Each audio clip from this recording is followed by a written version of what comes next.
In the 1950s and 60s, America's middle class reached its peak. One income was enough to buy a house, raise kids, take vacations, and you'd still have money left over. But somewhere along the way, that dream ended. Today, tens of millions of Americans work harder than ever, and yet 60% live paycheck to paycheck. So what happened? Why has the middle class been in decline since the 1970s? I'm going to explain how the American dream was quietly destroyed.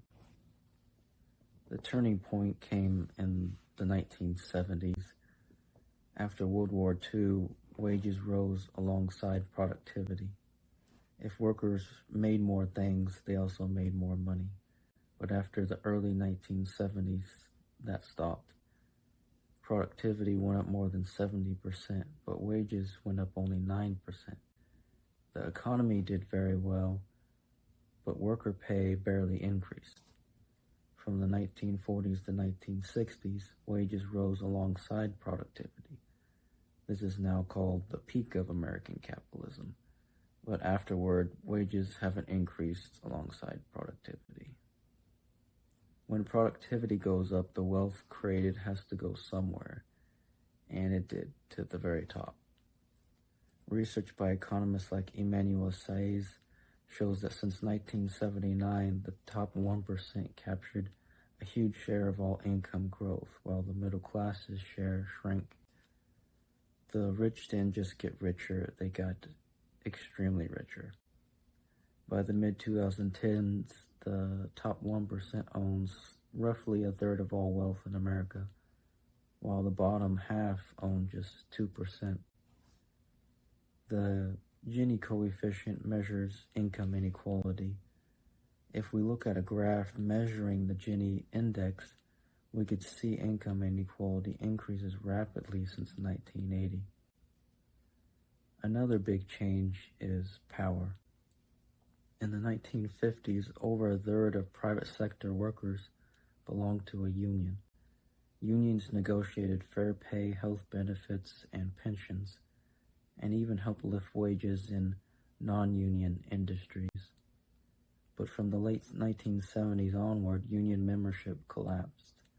Today, it's only around 10% of the workforce, and in the private sector, closer to 6%.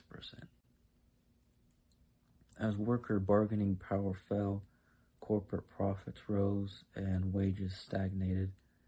Labor's share of national income, basically how much of the pie goes to workers, has been shrinking ever since. At the same time, technology and trade transformed the job market. Many middle-class jobs in manufacturing, clerical work, production were either automated or moved overseas. Cheap foreign labor and rapid automation at home meant fewer stable middle-income careers.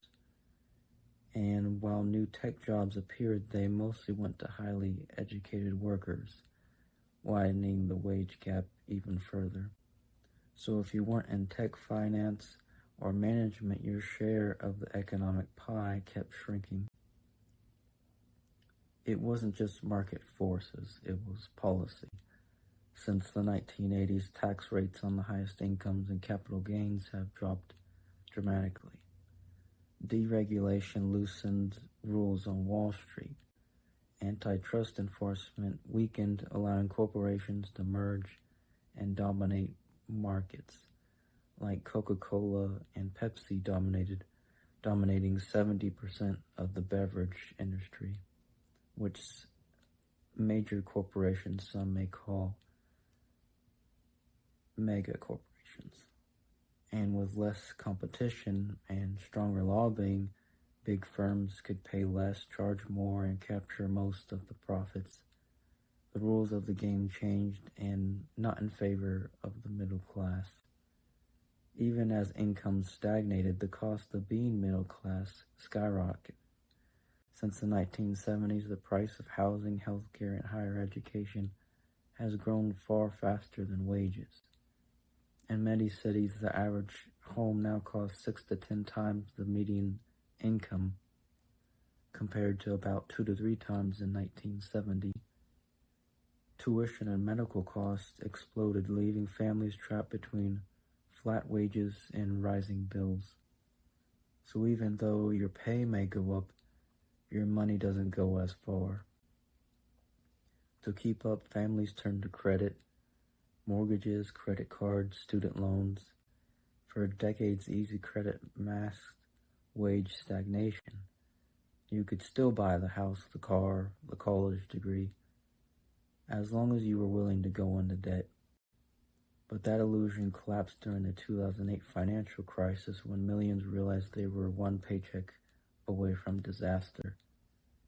The middle class was once the backbone of democracy, the stabilizing force that made the American dream real. Today, that backbone is bending under pressure. Median incomes haven't kept pace with productivity in 50 years. Wealth is more concentrated than at any time since the Gilded Age, and the sense of economic security that defined the 20th century is slipping away. But decline isn't destiny. Technology, trade, and policy can be shaped if society chooses to value shared prosperity again. The middle class didn't vanish overnight, it was redesigned.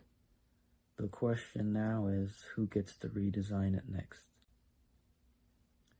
If you like this video, subscribe. I'm making more and more of these, and they'll be about how we can finally create the American ideal for all people.